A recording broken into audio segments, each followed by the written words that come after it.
I like the clock in the background. We're at Rita's house today. Hey, what's going on? How you doing over there? I'm doing semi-okay, and yourself? I'm doing okay. You know, it's another day, and we're live and kicking. There's a hummingbird outside. Yeah, isn't that pretty? Too bad we can't interview the hummingbird. That's very nice, though. Yeah. We don't have hummingbirds, but I don't have a feeder like that, so no wonder they show up. You ever put like whiskey in there or something, try to get them all buzzed? No. Watch them do dirty tricks outside? No, that's what I had the ducks for. What did you do to the ducks? No, the ducks were filmed doing it in the pool. They were banging? Yeah. When was the last time you cleaned the pool? Oh, it gets cleaned every week. Oh, it does? So, okay, yeah, so yeah.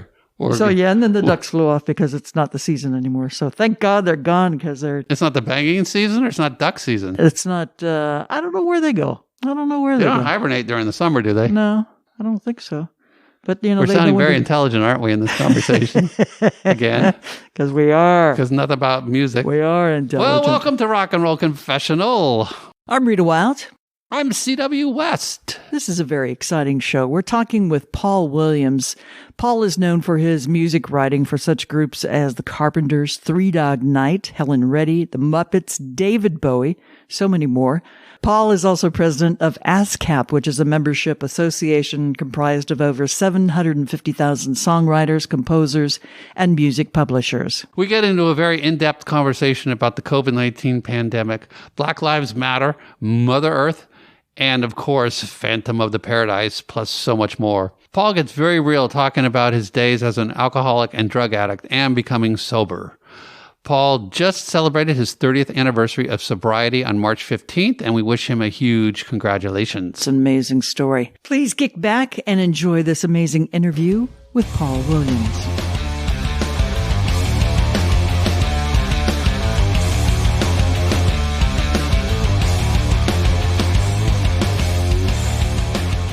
Welcome to Rock and Roll Confessional.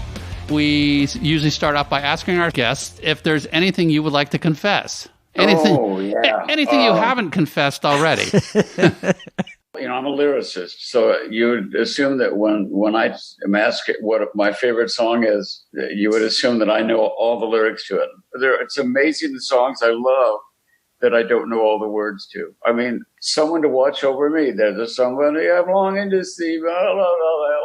They did a bit on Saturday Night Live once about all the songs, like they were advertising an album of all the songs that you only know the opening lines of.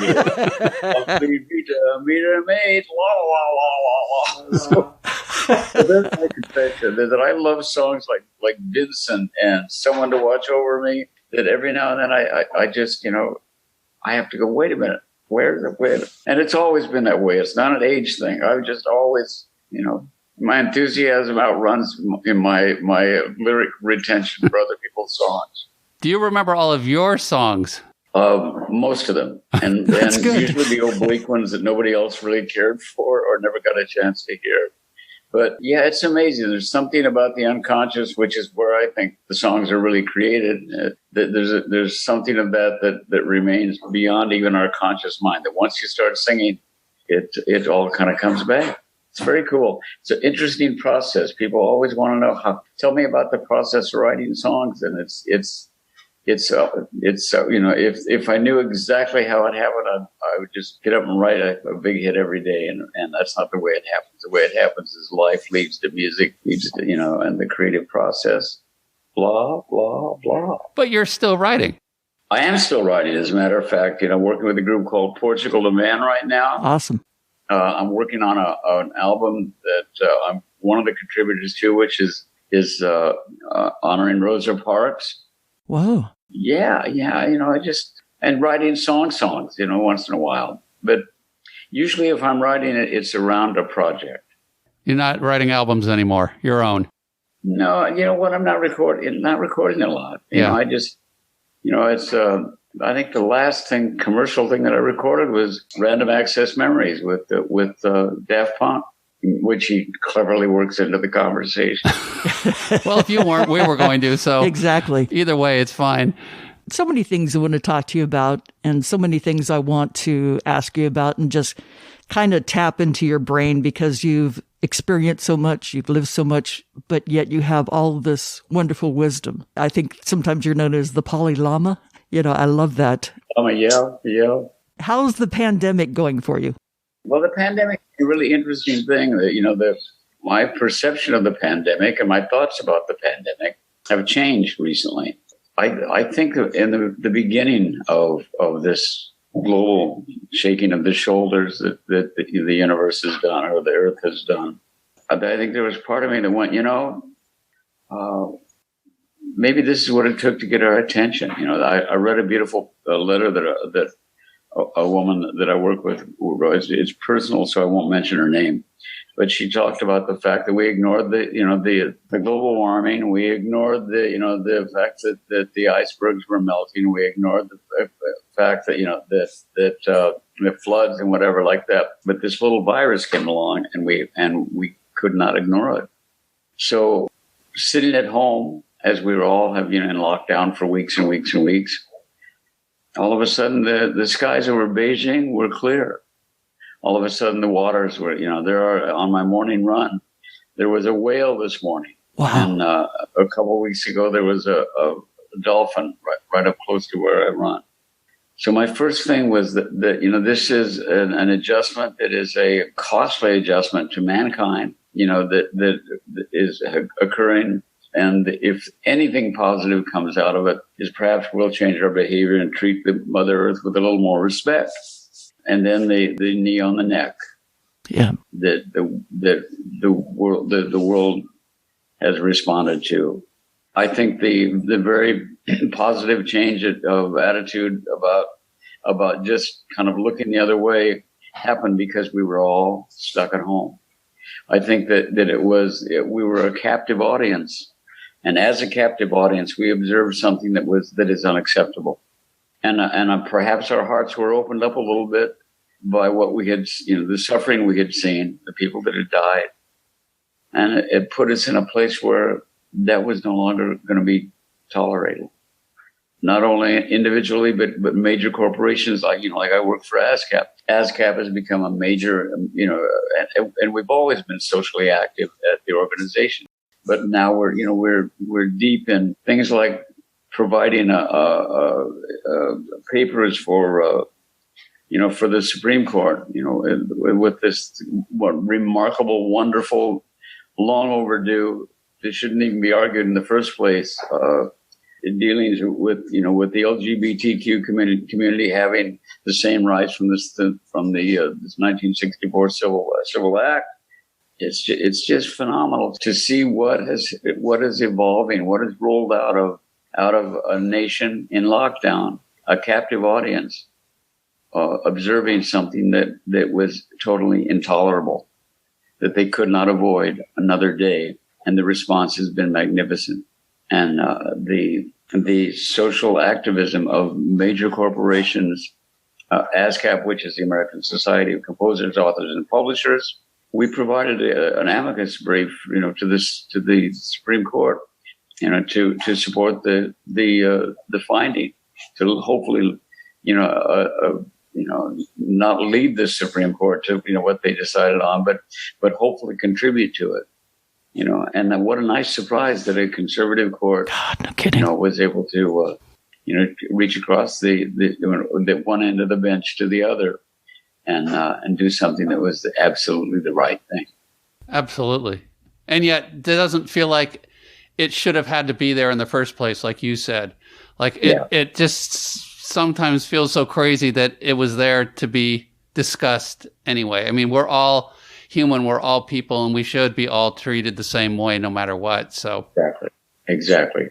And it was interesting because for a while there, if you were gay or transgender, you could get married, but on a Sunday, and on Monday you could get fired just for being gay at work, which is just makes no sense at all. So this is the beginning of a return to to the full rights that all human beings deserve. And the fact is, at the same time that this is all happening, there is still that prejudice of the fact that in the midst of a pandemic, a move was made on the White House to remove medical care for a certain part of the LGBTQ community, the transgender. It makes no sense. Makes no sense. It's cruel. Yeah. It's cruel. I think it's, in desperate times, sometimes you look for optimism, and you've expressed that maybe this is the wake-up call, the change that society needed. And with systemic racism, I mean, that's asking people like us, okay, so white privilege, we've all had it, we've all experienced it. And just that prejudice that gets inside the brain that you're taught.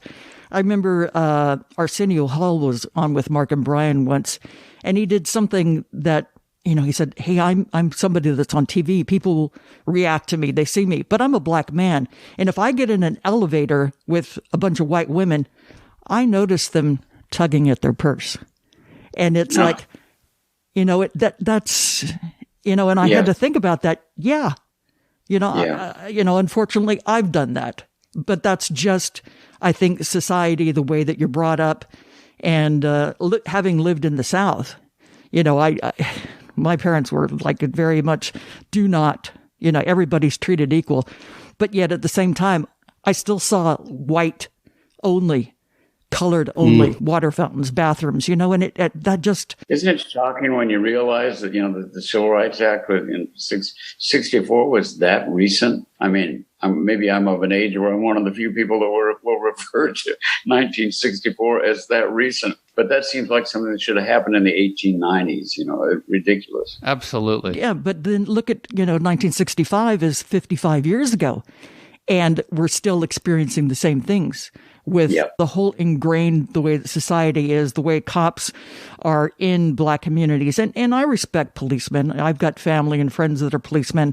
And I know that if I needed something, they would help me. And I know if it was a black person, they would help them too. That's just the way they are as people. Yeah. But there are some that, just, hey, I've had a bad day and I'm going to take it out on you, asshole. You just happen to be the one with the light out. Okay, great. So you pull over, you get a ticket, and then that person, can't afford to pay their gas bill or feed their kids or pay their rent because it just happens over and over again. That's that cycle of, poverty. Well, it's interesting because looking at the footage from the arrest and led to the chase and the 3 shots in the back, what is even harder for me to watch is to watch this sobriety test, which goes on for, I think, 7 minutes. I'm a certified drug and alcohol counselor. That's when I entered the Poly Lama period of my life. I should say that I was trained in a certification program. You're tracking the eyes, you do that with a couple of moves. But to do that to a human being for 7 minutes is pure torture. And you're watching a man whose finger is going to be, after it does this, in a few minutes, it's going to be pulling a trigger. And it's just, you go, how do you absorb that and sit still?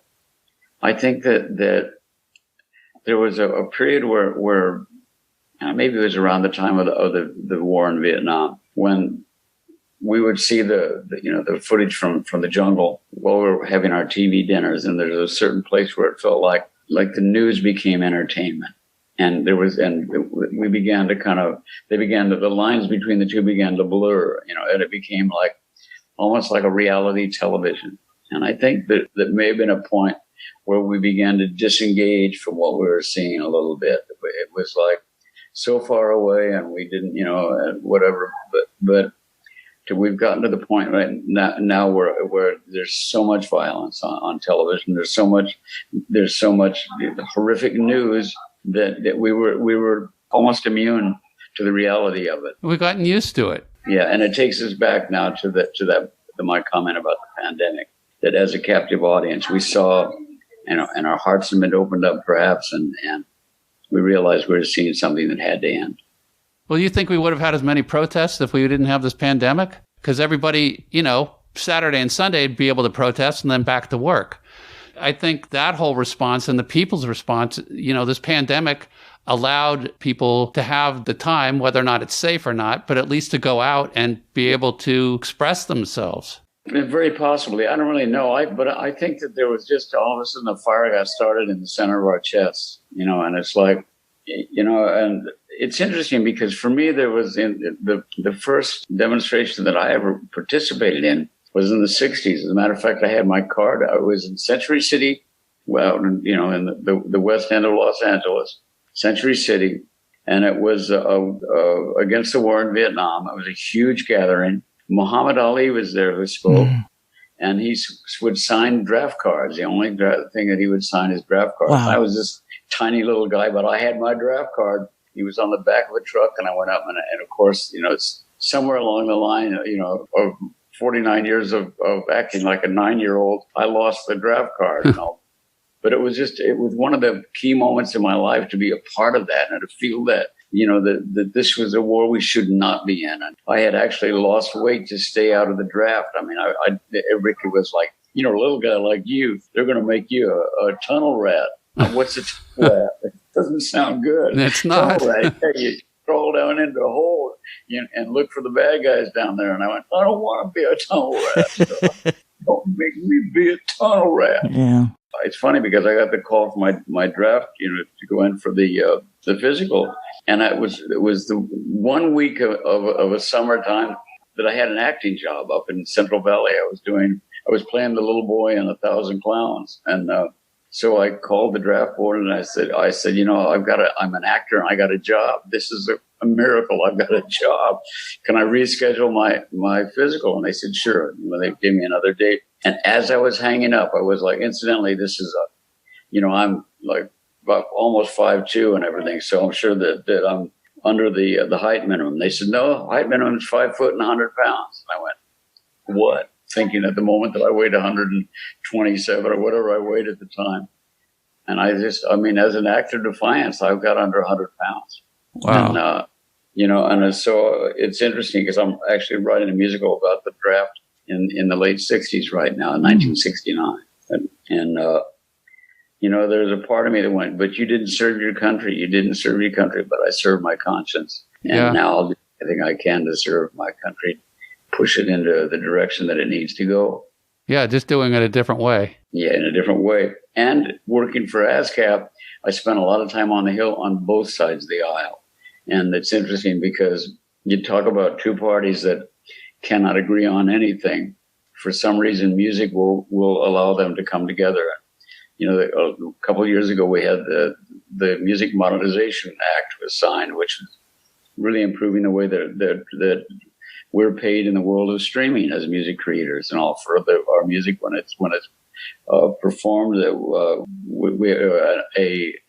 A mechanical licensing firm was created, the MLC, and I don't want to get into a lot of details and the depth, the weeds about the process and all, but it was an improvement in the landscape for music creators and for everybody from people fighting the pre-72 rule, where if you were on the air with a record from pre-72, you were not paid for it. Wow. And that was changed. There was some wonderful stuff, but the fact is that Doug Collins, a Republican from Georgia, hard right-wing Republican from Georgia, and Hakeem Jeffries, who is a brilliant legislator from New York, got together, and they've done several things together, around prison reform, around music licensing, pretty impressive.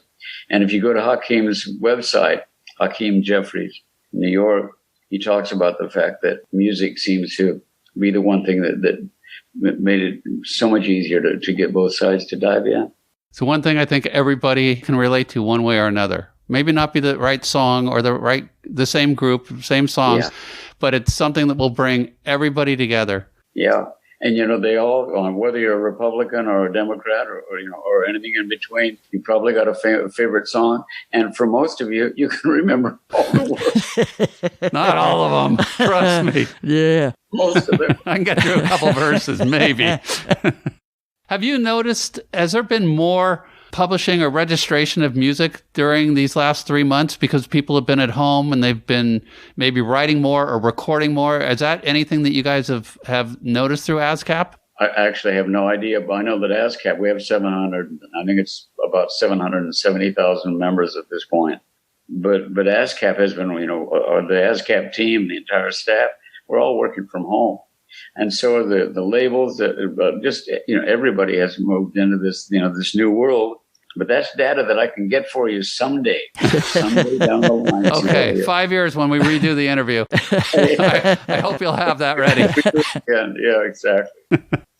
But it's a remarkable time in history. There's this perfect storm of the pandemic and the cultural shift that we're going through right now. It's going to be interesting to see how quickly we revolve to the new normal, whatever that new normal is.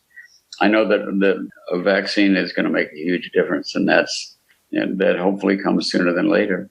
Yeah. Everybody's hoping for that. Of course. I mean, because it is affecting everybody, concerts, people that work on the road, people that work at the venues. I mean, everybody's affected. Fans that can't go see their favorite artists. There's some interesting, innovative thinking going on right now. Garth Brooks is doing a concert that's being live broadcast to 300 drive-in theaters across the country, which is fantastic.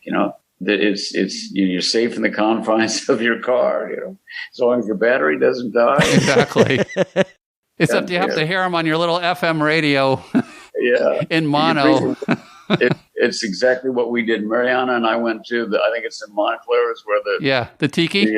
Drive-in. We went to see. Went to the drive-in movies and everything. Necked and everything. Looking at you. Well, congratulations! Love it felt that. like the old times. It's a good time.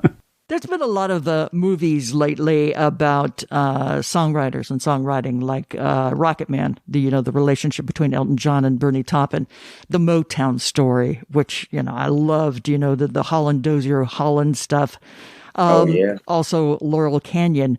You lived in Laurel Canyon, but you weren't mentioned in that documentary. I wonder why.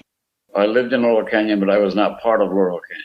I mean, that was just as hip and as that was like the intelligentsia of brilliant music from the late 60s, early 70s.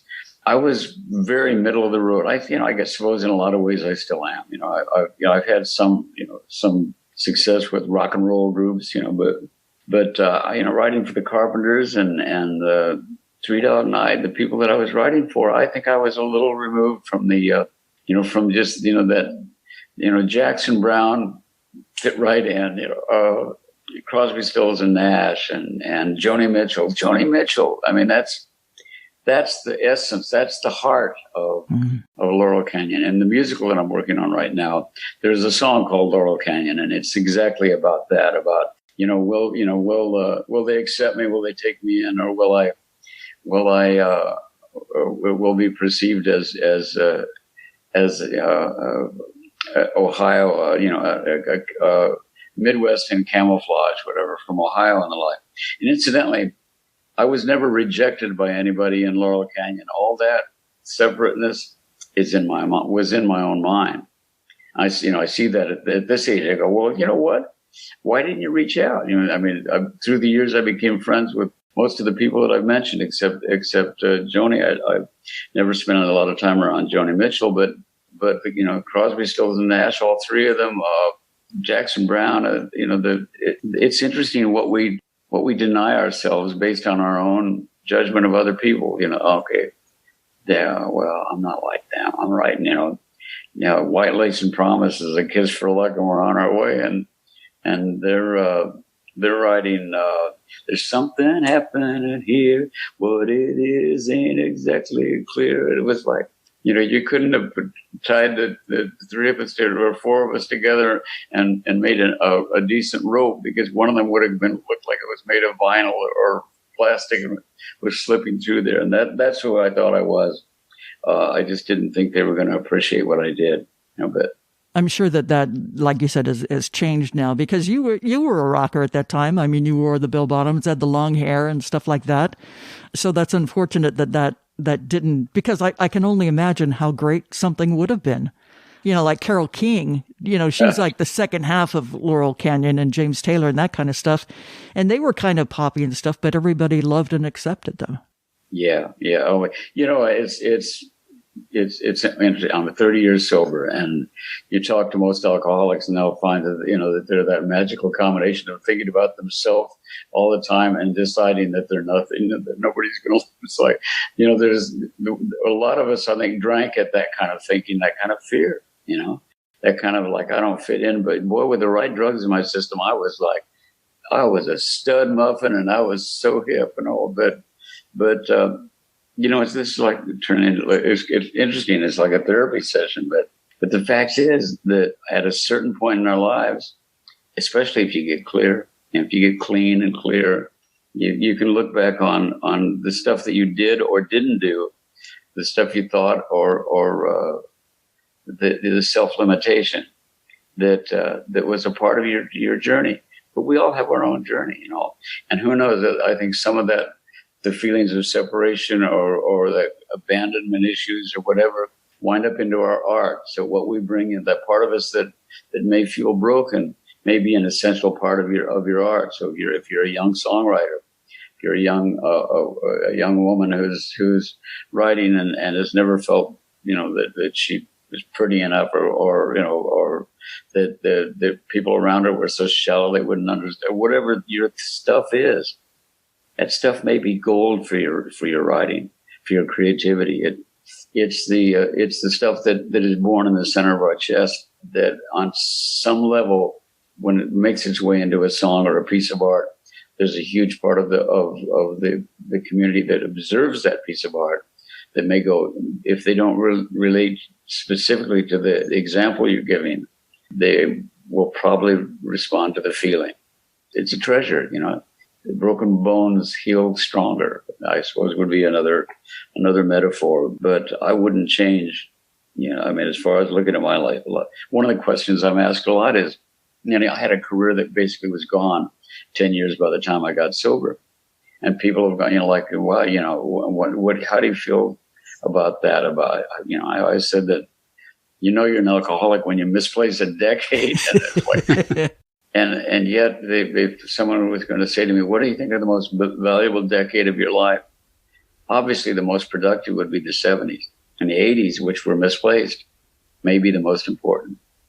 Because the last half of my life, I think, the turbocharging of my life since I was 49 has been gratitude for the life I have.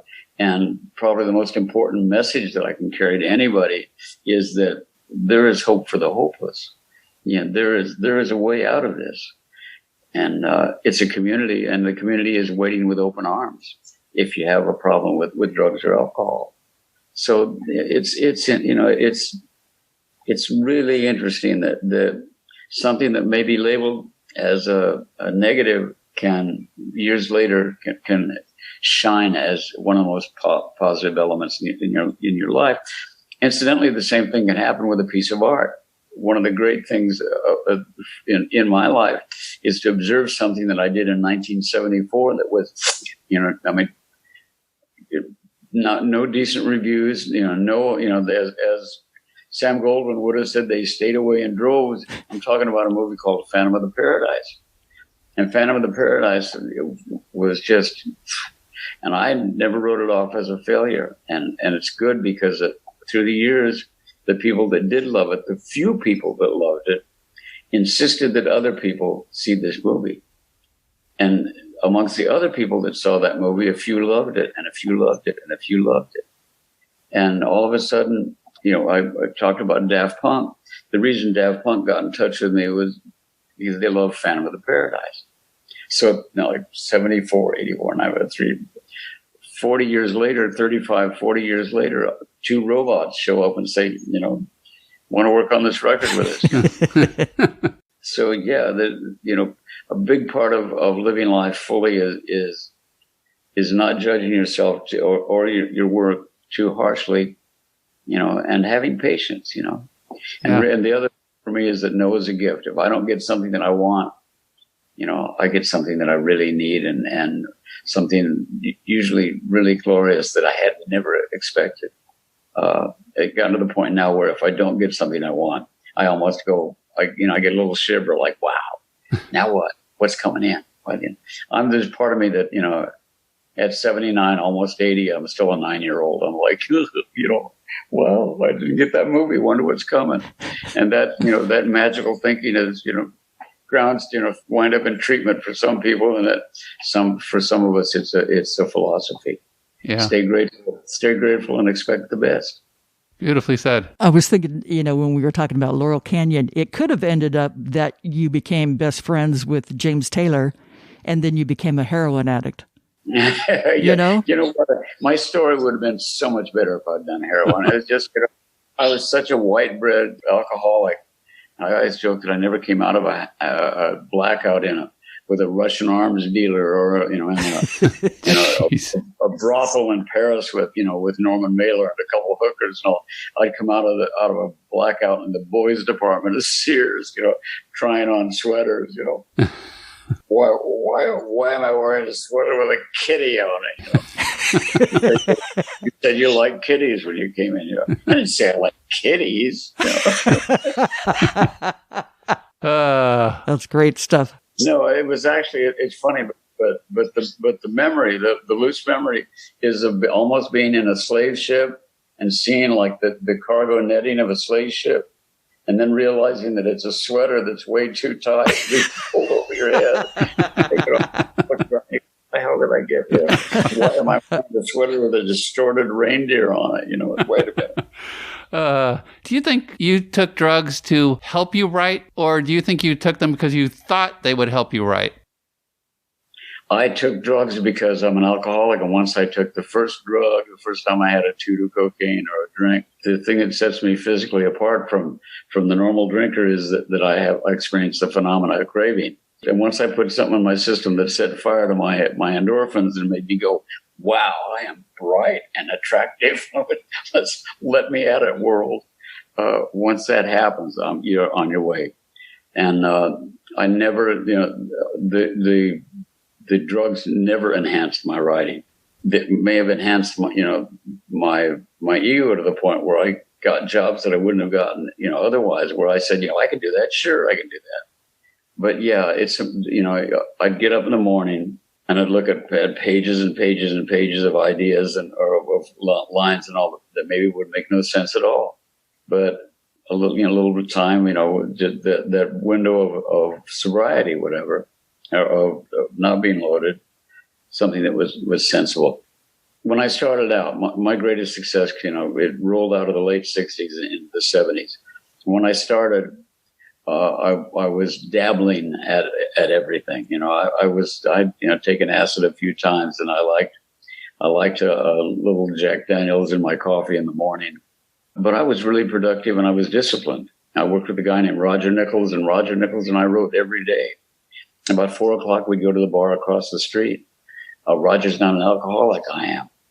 So he would have a couple drinks and go home.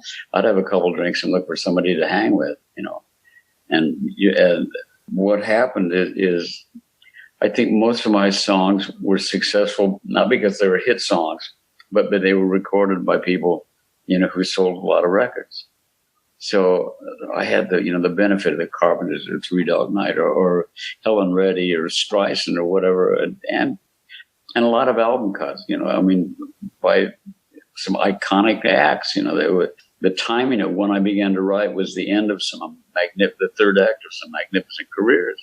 So I had songs recorded by Frank Sinatra and Elvis and David Bowie, Ella Fitzgerald, David Bowie, Ella Fitzgerald, people like that. But I think that I wrote not from the head, but from the heart. I wrote a lot of Ouch Mommy songs. I always call them codependent anthems. I wrote, pick me up and love me. Don't leave me, for God's sakes, And people responded to that. I think that when I began to have greater success, I began to decide that I was brilliant. And with the addition of drugs, all of a sudden I started writing really clever lyrics from up here instead of down here. Down here I was writing, I won't last a day without you. When there's no getting over that rainbow, when my smallest of dreams won't come true, I can take all the madness the world has to give, but I won't last a day without you. Not really a healthy thought. It's like we're supposed to be enough of it, but people responded to it. when I got loaded, and especially with the cocaine, it turbocharged that energy to write. And it got up into here, and I wrote brilliant songs that are in a drawer somewhere that nobody ever heard. They were heady, they were clever, they were not emotionally engaging.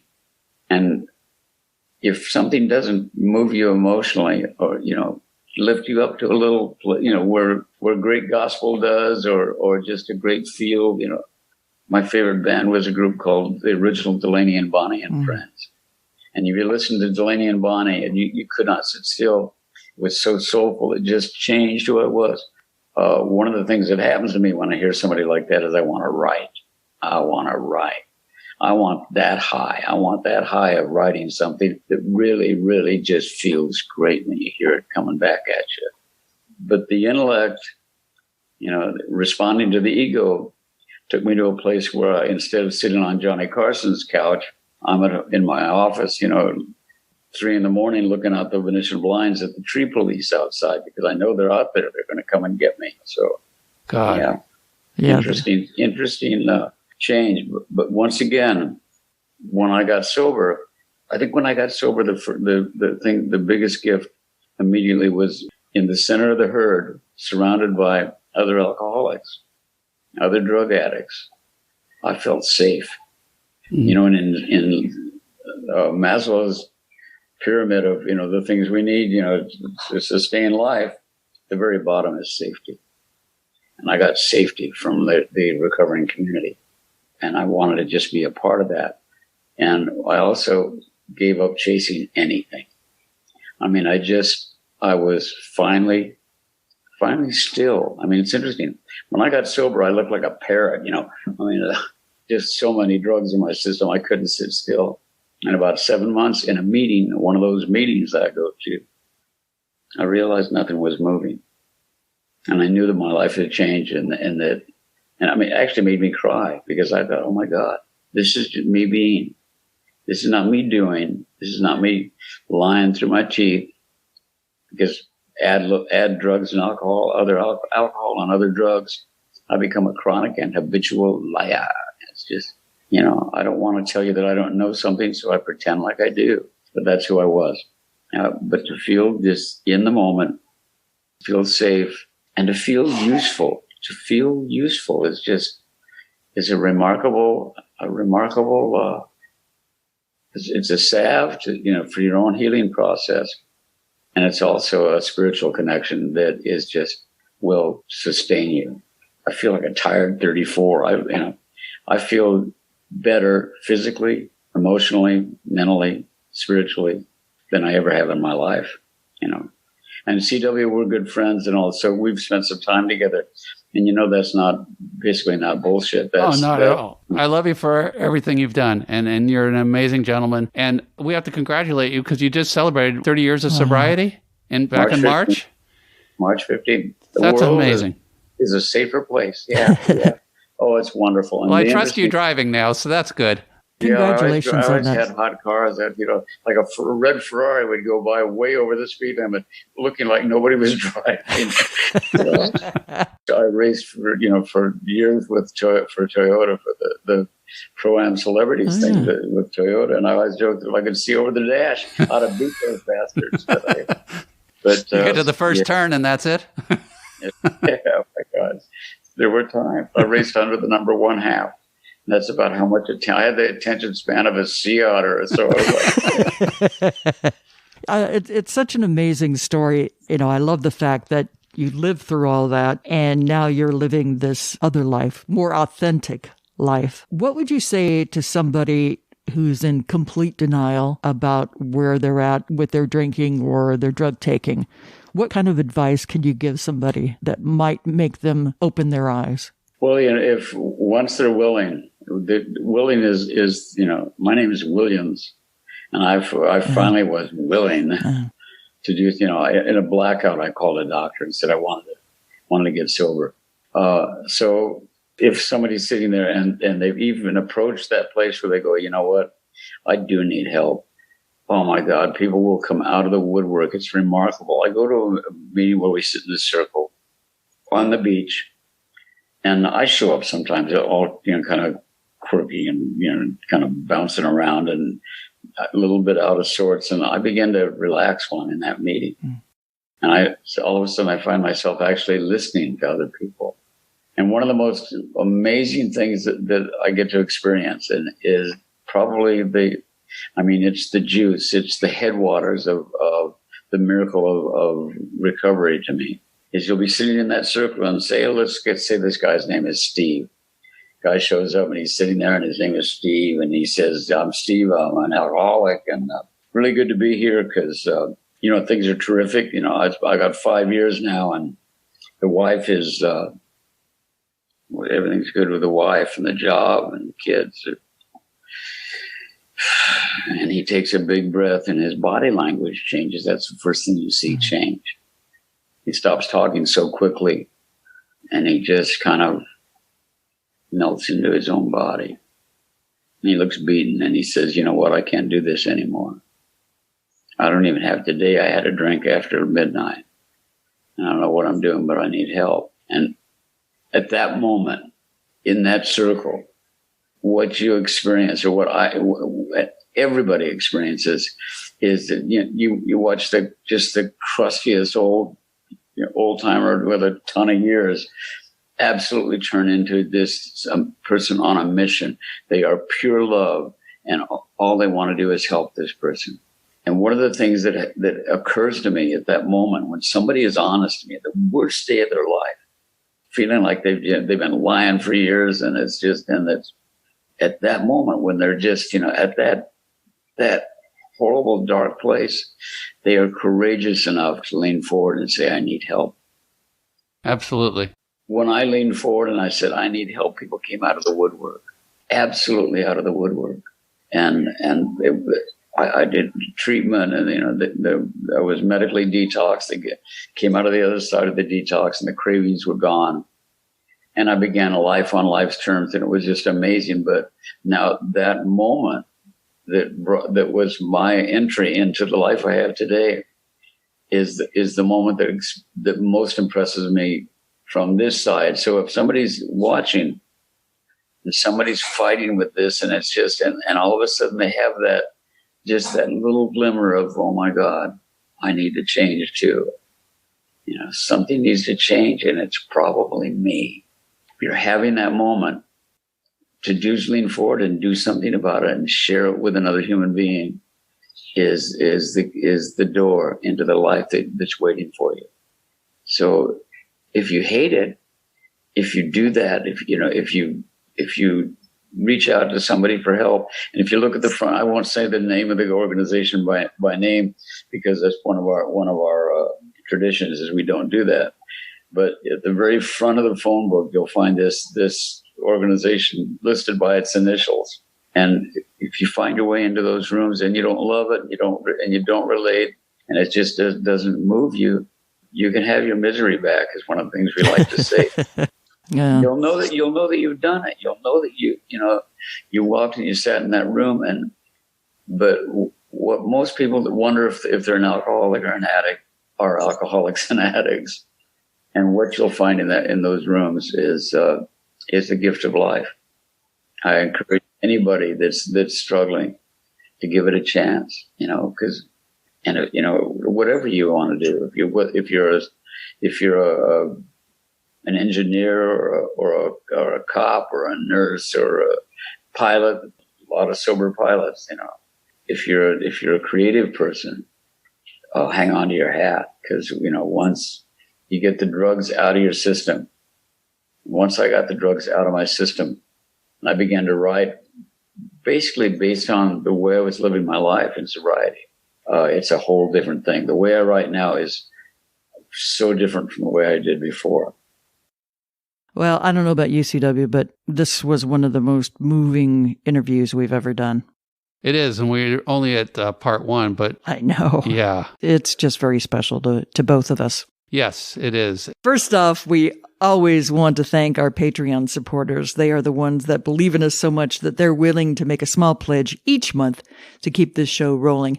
We couldn't do it without you. One of the perks, as you'll hear in the second half, is that we offer the opportunity for Patreon supporters to submit questions to some of our guests. If you have it in your heart and love rock and roll stories like we do, please go to the support tab on our website, rockandrollconfessional.rocks, or directly to Patreon to make a small pledge.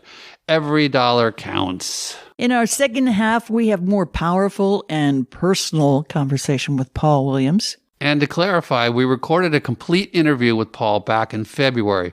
Paul was not happy with it, and we respectfully pulled the interview. Paul explains in his second confession coming up why he wasn't happy with it. Plus ghost stories. Now get ready for the second half of our interview with Paul Williams. I love the fact that you wrote a book called Gratitude and Trust. And in reading the book, there is something in there that touched me because, fortunately, I'm not an alcoholic, but I have other issues. And that's what the book spotlights, is that you don't have to be an alcoholic, but there's certain things, certain code that people can live with. Can you talk a little bit about that and how you wrote the book? My friend Tracy Jackson is a wonderful screenwriter, and they did a documentary called Paul Williams Still Alive about my life and the great career I had and how I blew it. And at the point that film was made, I was pretty much, if I was outperforming at all, it was at some little club and all. Basically, my showbiz career was behind me, I thought. But I had totally embraced recovery and loved it. So at a screening of the documentary, Paul Williams Still Alive, I spoke afterward, and Tracy was in the audience. Tracy's an old friend. We met years ago. I love to tell the story that we met in Robert Mitchum's bedroom. Robert Mitchum and I were getting high up in Santa Barbara. She was like this sweet little 21, 22-year-old. He was like, Mr. Williams, I really, really love your music. And I said something really rude that I won't repeat right now, but I basically saying that I hope that it improves your social life and intimacy, whatever, in a much shorter sentence. And it was just insulting. And she spun on her heels, and it was like, so much for meeting your heroes. And off she went, a big James Taylor fan all of a sudden, I'm sure, But we met up again like 10 years after I got sober at a screening when I was speaking. She was in the audience. And one of the things I said was that, that my choo-choo runs on the twin rails of gratitude and trust. I'm grateful for the life I have today, and I trust that everything I need is in the future. The big amigo is going to take care of me. And Tracy came up to me and she said, there's a book there. I said, what? She said, look, I've always wondered why us quote unquote normies don't have something like you guys, alcoholics and addicts have. And why not write a book, about that subject and offer some of the stuff you have, to the person that's not an alcoholic, that's not an addict. The original title of the book was Gratitude and Trust: Recovery is Not Just for Addicts. Publisher said, you don't want to put the word addicts in the title, or all the grandmas will be afraid to buy it for their addict. So it's gratitude and trust and six affirmations that will change your life. And they're really simple. I mean, they're basically a slightly different approach to what the 12 steps really offer. I mean, really broken down and simple. Something needs to change, and it's probably me. 2, I don't know how to do this, but something inside me does. 3, I will learn from my mistakes and not defend them. And they just, so it works. They're each affirmation is like an entry, like a key to a change of behavior. And when Bill Wilson, who wrote the original 12 steps, it's basically he wanted those steps to be for everyone. 12, having had a spiritual awakening as a result of these steps, we carry this message to everyone, especially alcoholics. And then it was changed to just to alcoholics. But it was like getting permission from Bill Wilson to talk about this subject and try to offer something a little different to the people that maybe we're sitting right on the edge and going, I'm not an alcoholic. I don't think I'm an alcoholic. and offer them a process that will maybe take them to the place where they could comfortably walk into the rooms, or just have a process. It was interesting working on it because Tracy is somebody who will sit and write for 10 hours. I'm a songwriter and I'm lazy. So I went for 3 hours. I go, fantastic. That's enough for January. What do you want to do in February? But it's wonderful. And the wonderful thing that happened is that we wound up on Super Soul Sunday with Oprah. And when Oprah holds up a book and says, this is a perfect Christmas present or a Hanukkah present, your book does well. So it's a subject dear to my heart, dear to hers. And I'm glad to hear that you enjoy it. And you can kind of pick it up anywhere. And the thing is that we're not doctors. We're not psychologists or psychiatrists. We just, we're two people that have opinions about how we've each dealt with our stuff. Me with my alcoholism. She did have a little thing about shopping.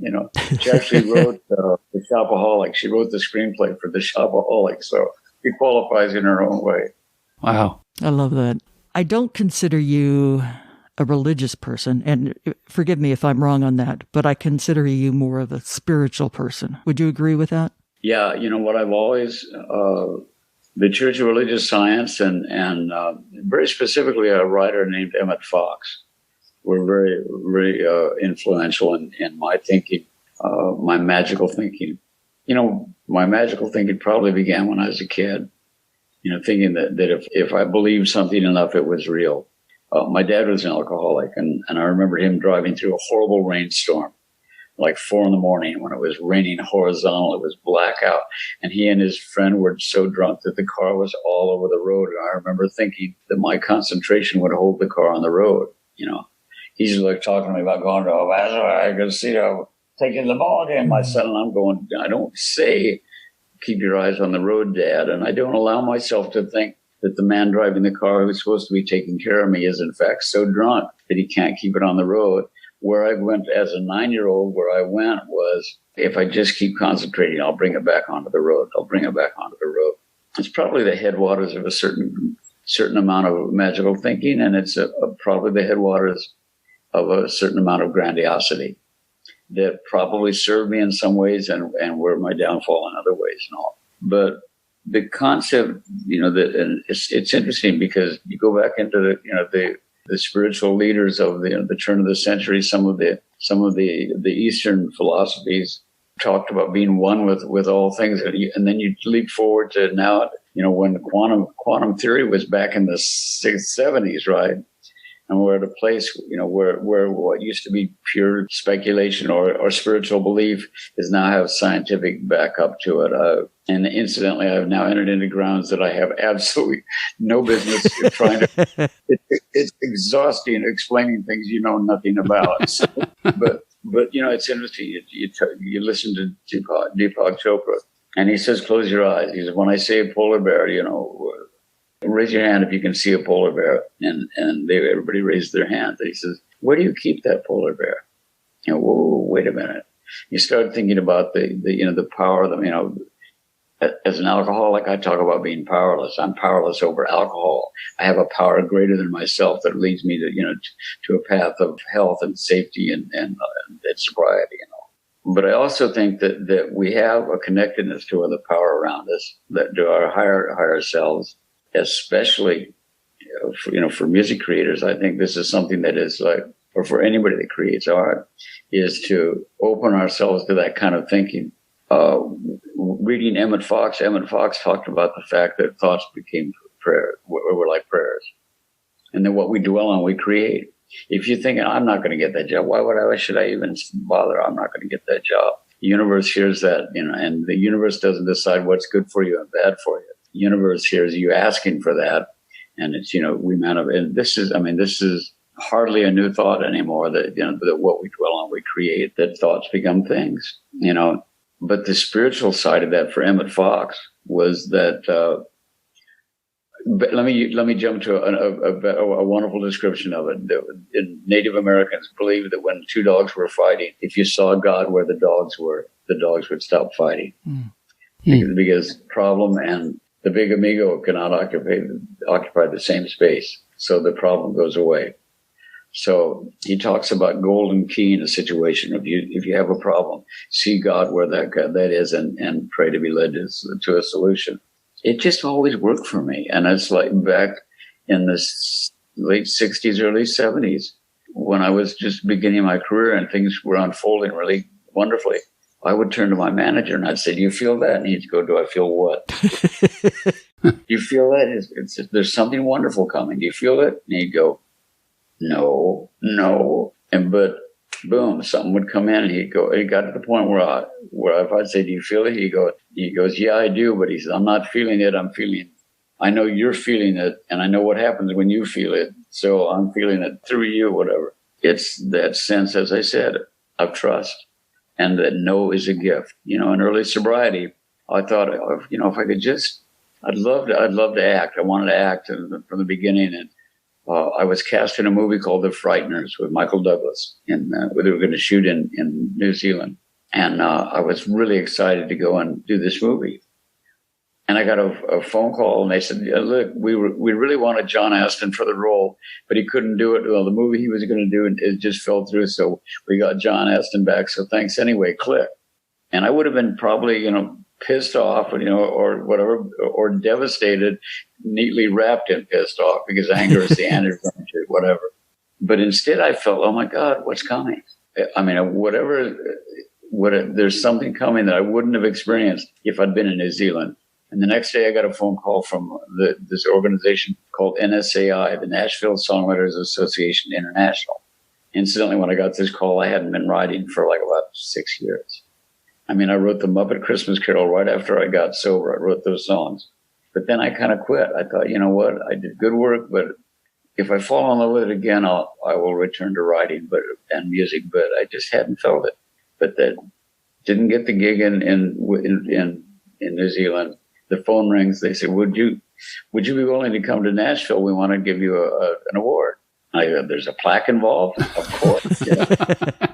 Always room on the wall. You look at this. Yeah, there's still room, Paul.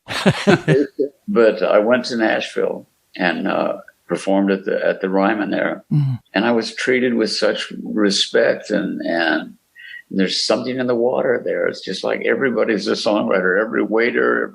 And I heard the music of a guy named John Besden. And I loved the songs he wrote. And all of a sudden I was like, I can write songs. I was like a 7-year-old, my little brother mentor who became a great songwriter.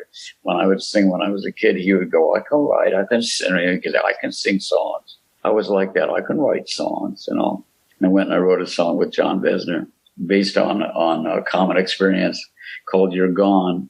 I reached out to him, said I wanted to write with him, and went to his place. It's actually funny because I went to his place. He had a beautiful little house with in this ornate carved door. And before I left the hotel to go write with him, the first person I'd written with in sobriety, first time I'd been willing to have bad ideas in front of another human being. So I'm at a hotel. I go in the bathroom of the hotel and I pray. I go, Big Amigo, we're going to write songs today. It'd be great if you would show up with an idea. And I go to his house, an ornate door with one of those little windows in the door. I ring the doorbell. John Besner, who's this tall, skinny guy, comes to the door, opens up the little window. There's nobody there.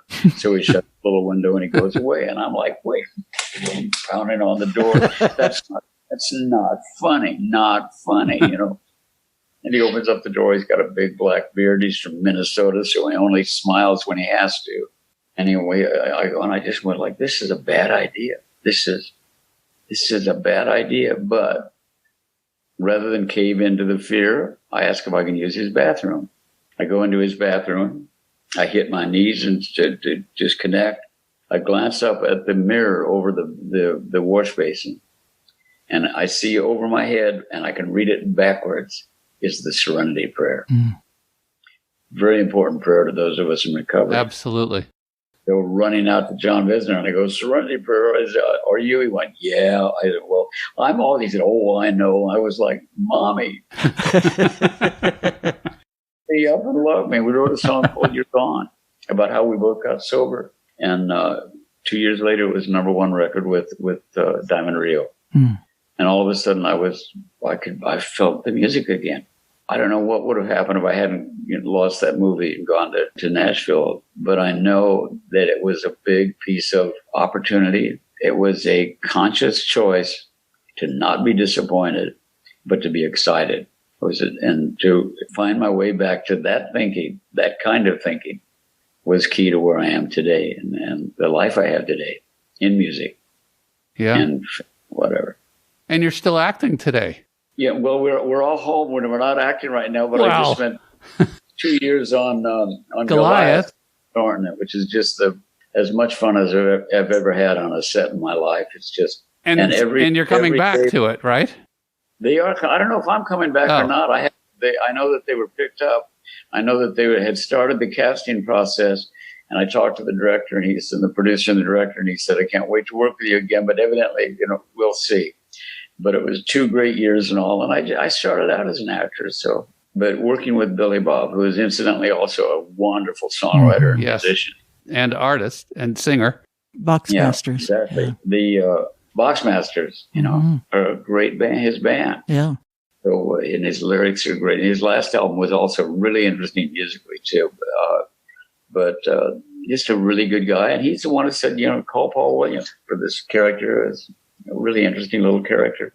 And it's kind of nice to walk down the street and have somebody say, "Hey, I love you," and something that's current instead of smoking in the band.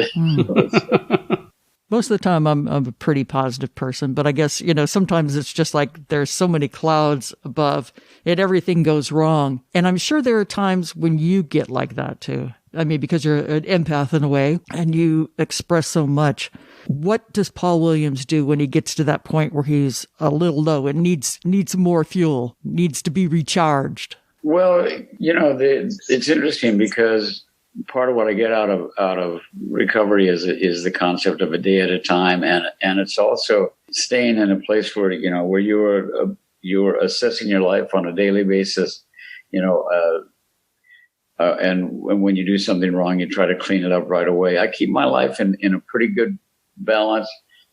I mean, I'm so grateful. I have a great relationship with my wife. I've got a relationship with my kids like I never, just fantastic. I'm so proud of them. I have my first grandchild and all, but when I do get, I started to actually tell this story a little earlier about how I write now, and how I write is how I live my life. And it's there's one of the expressions that you hear a lot is you turning it over.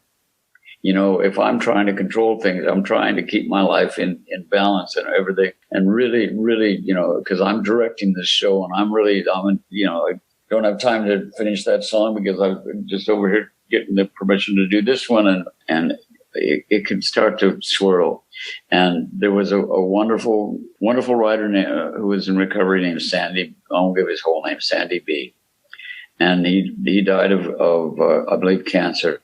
And the years that he was really ill, he said, you discovered that he could turn it over again and again and again during the day. It's not something you did once in your life, whatever.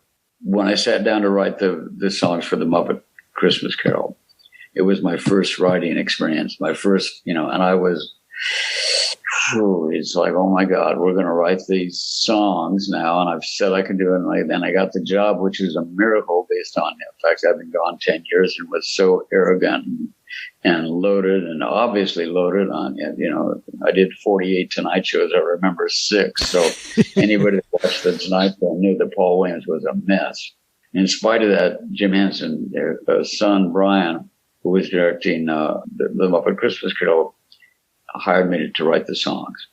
And what I did was, and it's indicative, it's what I got from recovery, it's what I did with my writing process that then moved on to really all elements of my life, is I turned it over. The first song for the Muppet Christmas Carol is, it opens up and you see all these townspeople, the Muppet town, the pigs and the whatever, and all the townspeople. And there's a moment where the camera goes to the bottom of a door. The door opens and you follow these feet as they're marching through the mud and snow. And it's the way the song Scrooge begins. And it's the I Am song for Scrooge. It tells you who he is. Well, think about just the fact that This is a story about somebody who's had a spiritual awakening, somebody who was lost, who all of a sudden by the end has a thankful heart. Hello. Yeah. Talk about writing about yourself, Scrooge McWilliams. But so I read the Dickens novel, of course, and I read the screenplay, and I knew what the song was supposed to be about. So what I basically did at that point is just didn't think about it. And after a week or whatever it was, I went out and I took a Lawrence Block novel, a mystery, my little tape recorder, and some paper. I don't know, but at any rate, I went out into a little park in Brentwood, California, where my girlfriend was living. I went into this park and I went, okay, big amigo, we're going to write this song, my usual speech. Let me know when you've got an idea. And I picked up the Lawrence Block novel and I started reading. And I mean, a good bloody mystery. And about 3 pages into the book, I put it down. I went, okay, wait a minute. So we've got the feet as he's walking. And it poured out of me. When a cold wind blows, it chills you to the bone. But there's something in nature that freezes your heart, like years of being alone. There's nothing in nature that freezes your heart, like years of being alone. It paints you with indifference, like a lady paints with rouge. But the worst of the worst, the most hated and cursed, is the one that we call Scrooge. Oh, there goes Mr. Humbug. There goes Mr. Grim. If they gave a prize for being mean, the winner would be him. And it just poured out of me. It poured out of me. And here's what I felt, what I thought, and what I've heard it described as. I thought it was procrastination, and then I sit down and I write, and it's there. It's not procrastination; it's percolation, because you're unconscious when you have a task, and you sit down. I sit down to write it immediately. I'm writing it alone. Well, maybe not alone, because songs sometimes come quickly, and I don't know if Harry Nilsson's helping or who is up there. Sometimes I'd put their names on the songs if I knew for sure. But the fact is, if I don't think about it, the best way I can describe for somebody that doesn't write or is not creative in the arts is this: you're trying to remember somebody's name. You're telling a story, and you're going about this guy, Ed Hasselman that you went to school with, and you get to that point, and then you mention it. His name was, and you cannot think of it. And you can't, and you can try with every ounce of intellectual power you can muster up, and you cannot remember that man's name. But that night in bed or in the shower or whatever, all of a sudden, it's like something bubbling to the surface. It pops to the surface. Ed Hasselman. Wow. Why couldn't I remember it then? What happened? When you weren't thinking about it, and the thing is, when we can't remember something and we know we're supposed to, we constrict just with the, oh my God, it's probably just the absolute anxiety of I'm losing my mind. It's early stage dementia, whatever. And you tighten down and you can't remember. But if you forget about it and you don't think about it, that little unconscious in there, or that massive unconscious in there, is going through the index cards going, what was his name? There it is. And I think that because I knew what the task was, it's a song about this man, Scrooge, because I maintained the memory of the task and had the discipline to continue to work on it at some level, I can go off and live my life and then sit down and it pours out of me. I think that expecting that of life is what relieves me of really not experiencing the kind of moments you're talking about, because I don't really feel that very often. And the instant rescue, the hook that will pull me out of that quicksand is gratitude and service to others. Yeah. Pay it forward. Pay it forward. Exactly. Somebody was there for you. Now you can be there for somebody else. Exactly. And I love it. And I love this amazing process of Zoom. Is serving the recovering community amazingly well. It's like I've been to meetings, people from all over the world. I've spoken in North Dakota, from my own living room. I've spoken right after a guy from Scotland who spoke, and from his living room and all. It's what I call a C's candy. It's like the C's candy sampler. It's a C's sampler of spiritual giants, or friends who are kind enough to invite me to sit down just be me and have a conversation, which is just, I mean, it's just wonderful, guys. I can't tell you how much it has helped me. Thank you. I needed it. I want to confess something. Yeah, go ahead. We to the people that are watching, I went over right before the quarantine hit, went over and sat down, and we started talking, and I just listened to, I just sounded like I was just not in my body. I mean, I sounded like I was on speed, and it was interesting because there was a lesson in it for me that I realized what was going on is that I had hit the place where instead of being in the moment, I hit the playback button, and I was doing what I essentially was all the interviews that I'd done before. And you deserve better than that, And I think that what if I had it to do over, I probably would have said, you know what, Rita, CW, I'm overwhelmed and I'm whatever. And what happened is my ego took over, and I was just going to give you the best of my best, and that meant I was going to have to give it to you really quickly. I don't know where or why or how, but it wasn't me. Wasn't me, and you deserve, whatever me is, whatever it is connected to you in that moment. First of all, to listen before I respond, to non-interrupt, to do a variety of things that that are actually pretty pleasant parts of being a human being.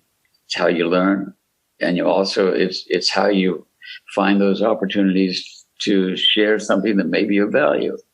And you can, at its best, do it without planning or trying to recreate something you've done before. You just trust in the moment. And you deserve me trusting in the moment.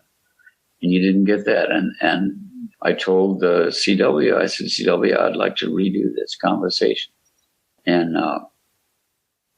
God bless you. You responded and you said, yeah. And you asked me right before we got back, I think yesterday we talked, and you said, what did I do, that you'd rather I didn't do this time? And you know what?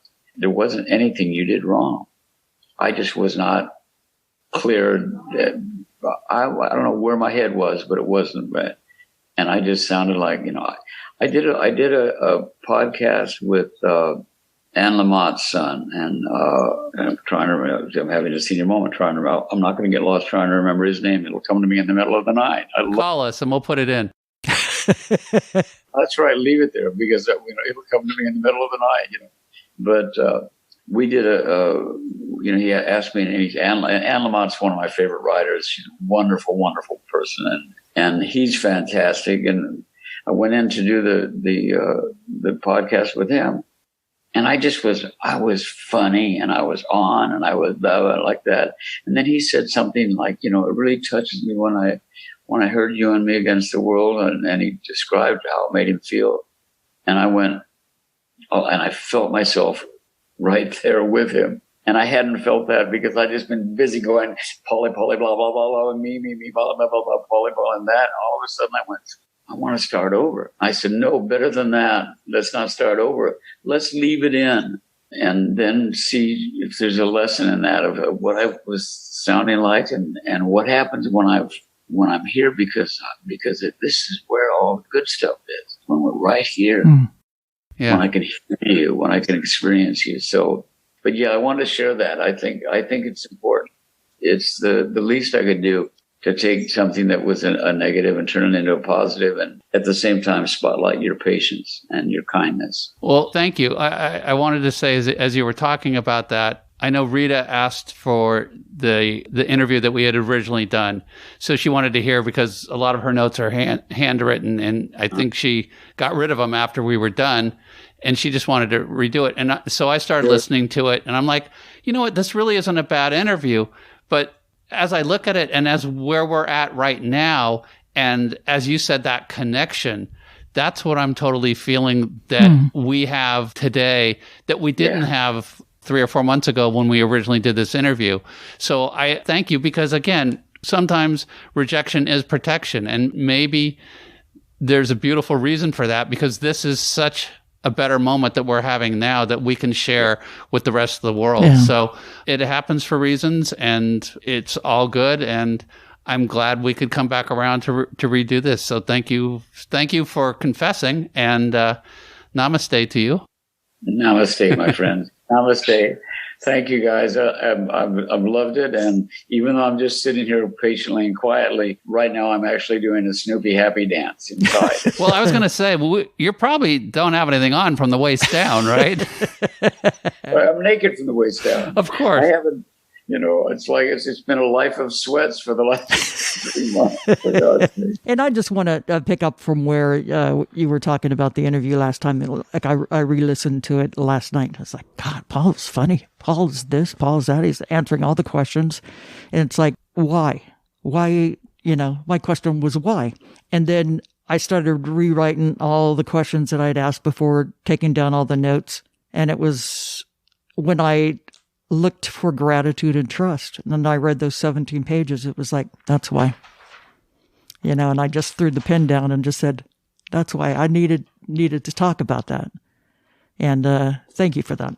I appreciate that.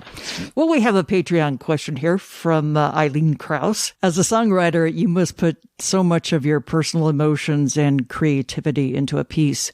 Do you ever feel like you have to reconcile the way you intended one of your songs to be and the way another artist has recorded it?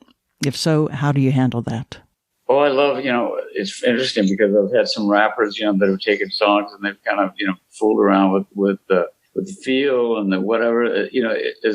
A song is done when it's too late to change it. And if somebody, if they change, if they start messing around with it and changing the song, it's not my favorite thing, but it is. I've begun to write kind of outside of the box, a little bit more freedom of styling and craft and all. And I just, here's a better way to say this: that the creative process is more important to me than the song in the long run. So if somebody is taking a song, using it, sampling it and the like, first of all, there is a business element. I want to be paid for the use of the song as part of what we're all about at ASCAP, and make sure that we can feed our families on the work that we're doing and all. But to have somebody come along and be inspired and have that creative spark bounce out of something that I did, a song in Bugsy Malone in 1976 or something, is terrific. And it's almost, to deny that work is it feels like there's a creative flow through all this stuff that I don't want to stop it. I mean, it just seems like it might be bad luck to even do that. I'd rather go, yeah. So I love the loosening of those rules. And I love hearing, I've heard recordings of my songs that made me want to bury my face in my hand and go, oh my God, that's awful, whatever. But I don't even know if I've ever gone that far. I may have gone, not my favorite recording. Not my favorite, but I'm always grateful for somebody who cared enough about the song to do it. Nice. We have another Patreon person that has a question for you. His name is Cedric Clute. It's kind of a long question, but we'll get to it. He says, most of my working years were spent in the confines of 2 San Francisco nightclubs, Earthquake Magoons and the Magic Cellar. One day, our publicist told me that he had 6 tickets for the opening night of Phantom of the Paradise. We went and we loved it, and we felt like we acquired a new hero, Swan. Can you reflect on the music you wrote and your impression of Brian De Palma, and especially Beef? Oh, Beef. Gary Graham was just brilliant as Beef. It's interesting. I was hired to write the songs for Phantom of the Paradise. I think I was probably, I don't know what Brian was thinking, because it's like the music of the Spheres. It was hardcore rock and roll or whatever the music of the future was going to be, based on the stuff that I had written up to that point. I can't think of anybody that was like a weirder casting to write those songs than me. But it was great because I loved certain kinds of music that I didn't create. And it offered me a chance to, it's like Ishtar. Ishtar offered me a chance to write bad songs. This whole thing with Phantom of the Paradise allowed me to satirize music that I loved. but also to write something that is like, where's glam rock going to wind up? I think it was pre-glam rock even, but I always thought I was an odd choice. And then there was something about the way that I behaved and conducted myself and all that I think Brian saw this kind of it would work as a kind of a Phil Spector-ish, controlling swan, was a great creative opportunity to write the soundtrack and play that, and playing the devil was great. I mean, there's one scene in the bathtub where you see Swan before he became Swan, before he signed the deal with the devil. And he has a totally different voice and I love that scene because then he's talking to himself as Swan. And you see that they're actually two different characters. William Finley, did more with one eye. Originally, when we first started talking, there was a moment where Brian, as he's listening to the songs, he's watching me, and he said, "You know what? You could play the Phantom. I mean, you could be this menacing little guy." And I don't know if he was offering me the part or just kind of, talking to himself, but you could be this menacing little creature running around on the rafters, throwing things on people. And I said, I can't be scary. I'm not scary. Scary needs to be. And I think I said big and whatever, but scary was, the multi-layered performance, the multi-layered character created by William Finley. It's just magnificent. It was just magnificent. And he did more acting with one eye and a mask than I could have done with my entire body. It's the classic example of, sometimes, it needs a few more years before it turns into soup. And I think that if Phantom of the Paradise had been even a moderate success, even slight success, it would be gone now. But because it had such a zero response from most audiences and played to empty theaters most of the time, because of that, you got the passion of the people like this gentleman who saw it. And it was important to them. The two guys from Daft Punk met in the theater. They saw it 20 times together. I am beyond grateful. So I'm glad it affected him well. Thank you. Yeah. It's a great opportunity. We're kind of winding down. Anything else you need to hit, Reitz? No, I'm very content, very peaceful. I'm very grateful. Paul, as you may or may not remember, we have our bonus round questions at the end. So we're going to throw these at you again. And right now it's only for bragging rights because we're out of prizes. So, but what was your first concert you went to? The first concert I went to, I think the first live music I ever heard that was professional was I went to a Vegas show with Sophie Tucker and the comedian Joey Lewis. And the first concert that I went to, it might have been Phil Oakes. It could have been. I know the first one that I ever walked out where I just went, "Oh my God, that's the best band I ever heard in my life," was Delaney and Bonnie and Friends at the Troubadour, and I just sat there. But there was a batch of experiences at the Troubadour that were just remarkable. I mean, I saw Bill Withers. Wow. At the Troubadour, and Hoyt Axton. Oh, yeah. There was a 12-second delay for that one. Hoyt would appreciate that. Just an amazing songwriter, Jeremiah was a bullfrog. Yeah. Goddamn the pusher man, goddamn. It was, it was an amazing time. I took Mama Cass to see the hot August night. Wow. Concert with Neil Diamond. Neil Diamond, yeah, thank you. You're better than my memory, thank you. That wasn't at the Troubadour, I don't presume. No, that was it. That was the amphitheater. The Greek Theater. Oh, Greek Theater? Theater, yeah. Wow, that's amazing. Who would you want to meet that you've never met? Wow. Who I think is fascinating right now is Russell Brand. I've never met Russell, and he's in recovery. He's in recovery. He's so sharp. He's so passionate. He's scary smart.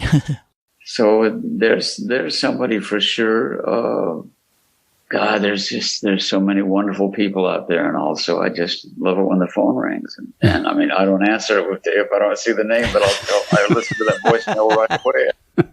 But I think if it was living or dead, of course, I would love to have a conversation with Bill Wilson, Dr. Robert Smith, the gentleman that started that organization. I'm not going to mention. I know you're not. Most of us know who it is. If you were going to make your own documentary film, what subject would it be on? What subject would it be on? Life after death. Mm-hmm. Off the top of my head, I want to talk to people that died and came back. It's funny. Thomas, the one of the two gentlemen in Daft Punk, when our first meeting, he handed me a book and he said, "I don't know what we're writing about, but this has something to do with it." And he handed me a book of stories of people who had died and returned. And I said, "Well, I know this book. I read it years ago. It's fantastic." I think that it feels like sometimes when you're around a baby, it's like if they had the communication skills to tell you what they remember right now, before it's all gone away, what would they tell you? What do you remember from that side that we're going to now take a lifetime learning to all over again, whatever. Yeah. But yeah, I think it's the veil. Maybe I would make a documentary called The Veil. That veil between life and death, or birth and life. It's also interesting for people that are dying or in hospice and the things that they see, or the people that they say hello to, or that are in the room. There have been wonderful stories. There was a little boy that had remembered his earlier life when he had been a pilot who got killed, and he remembered the names of his wingmen, and look at the way that Tiger swung a golf club as a 3-year-old. I'm sorry, that's past life. It's So we're old souls in a new life, baby. They gave us a new life to live and learn. Yeah, I've always been fascinated with that, with life beyond life. Has there been anything that you've experienced that's brought that to you? Have you gone close to the light and come back? Well, in my drug-addled past, it's hard to figure out exactly which ones were, hallucinations based on lack of sleep and drug intake, and which ones were, in fact, real paranormal experiences. But yeah, I had 2 or 3 that were really interesting. Kenny Asher and I were working on we'd been working on a musical about Dorothy Parker. When I got a call and was asked to meet with Barbra Streisand and to talk about A Star Is Born. So I managed to make a deal. I said, I'd love for Kenny to come in and work with me. We were working on a musical together. So Kenny and I went to work on A Star Is Born. And the first thing we did is we went to the screening room at Warner Brothers. We looked at the original version of A Star Is Born, or there were like 3 or whatever. It started out as What Price Hollywood, I think was the name of the first one. But we're looking at it, and the one with Judy Garland, and the writing credits are Dorothy Parker and Alan Campbell, who was her husband, and it was like, wow. So we go back to the house, and it was like probably 11 o'clock at night or something. We're in the kitchen, and I go, this is amazing. It's like we're writing a musical about Dorothy Parker, and it's almost as if she said, you know what? She had some tough times going to Hollywood and working within the system. It's like she said, here, I want you to go work on the same project that I worked on to see what it's like to work in the system. And just jokingly, I said, Dorothy, are you around? If you're around, give us a sign. There's a puppy door. Let's see you move it. And the puppy door went. Wow. Like just amazing. Like a dog had just come through it. Wow. And Kenny and I looked at each other like, wow. We had been seeing somebody while we were working on the Dorothy musical. We'd been seeing, I had a little office in the back of the house with a natural pool up above, and a little walkway right between the pool and the window. We had seen a figure a couple of times that had going by there, and it was like, did you see that? Yeah, I did. This weird. We'd seen this woman going by, and then we had this experience with the puppy door, and we had started a song called. It opened with, "She's the kind who says goodbye to houses when she's leaving them for good. Thinks about the beauty of the forest when she burns a piece of wood. She says hello to strangers and every hungry stray weighs on her mind. She says every act of kindness is a little bit of love we leave behind." And so all of a sudden we're going, is the woman that we're seeing is that Dorothy? Mm. Anyway, we go in to mix the record of A Little Bit of Love We Leave Behind, and we see the same woman fleetingly on a couch in the control room. I mean, it's like you look and you see something like you just turned off the TV and the image is still there and then it disappeared. Yeah. So yeah, I'm a big believer. I'm a big believer that the veil is thin. And with my brother passing in 2016, I mean, I had an experience with him where I know that before he left, basically died in my arms. He had 3 big Australian shepherds that loved him. When he passed, they just howled. And then right after he passed, as if you threw a switch, all 3 of their heads went to the side yard where he'd play with them. They ran out, bumping back to the puppy door, through the puppy door. And in a circle, they were jumping up and down and barking and wagging their tail in a circle. Just, so excited, and there was nothing there. But I know there was manner. I know it was my brother saying goodbye to those dogs that he worried about what would happen to them when he was gone. And then, like you threw another switch, they just dropped down and looked around, came back in, laid down, and started grieving. Mm. So I know he stopped to say hi to goodbye to the dog. Yet it was my whole feeling about life and death that is altered by those experiences, none more powerfully than watching when my brother passed away with complete faith, knew he was going to a better place. I mean, it was remarkable. It's beautiful. Inspiring. Wow. Good stuff. Yeah, it makes getting closer to the time of the Reaper swinging much, much easier. Exactly. Hopefully it'll be a little easier than the Reaper, but... Yeah. Okay. Wow. Thank you. Thank you, Paulie, very much. Yeah. I really, really appreciate it. I love you. This has been very meaningful. Thank you. Thank you so much. You bet. I enjoyed every minute of it. And I hope to see you We soon. did too. Yeah, Thank you. me too. Okay. Bye-bye. We'll go out and eat in a restaurant. Oh, How courageous. that's crazy talk. God bless. God bless. All right. Thank Take you care, so Paul. much. I was a changed person after that interview. I noticed that when we were interviewing, you were changing. Yeah, no, it just really impacted me very much. And he's got this book out called Gratitude and Trust. You can get it at gratitudetrust.com, also Amazon, and I found a couple of copies at Barnes and Noble. So And you've started reading it. started reading it, and I have people that I'm going to be giving it to. That's great. And I have one that I'm going to be keeping because I know that there'll be somebody soon that will need it, and I don't know who that is yet. Yeah. Special thanks today to Paul Williams for a meeting in our super special treehouse where we conducted our interview. You can find out more about Paul's book, Gratitude and Trust, at gratitudeandtrust.com. You can follow Paulie Lama on Instagram at PauliLama2. And how you spell that? It's PAULIELAMA. 2. 2. The number 2. Just a 2, not a TWO, Paulie Lama not a 2. TOO, not a TO. He's got some great sage advice. Every episode we create show notes on our guests and about the subject they talk about, so you can go check them out. You can find show notes under each show title on our website, which was completely designed by CW. Thank you. Thank you. Although your picture's on it, so you helped a little bit. Very little. Please follow, like, and share us on Facebook and follow us on Instagram and Twitter. And we humbly thank everybody for listening, all of our new listeners, our old listeners that have been with us since day one. And again, those people that are nice enough to send a pledge towards us. We really appreciate it. So You'll be hearing from us soon. yeah, we got more good stuff coming up. Thanks, everybody.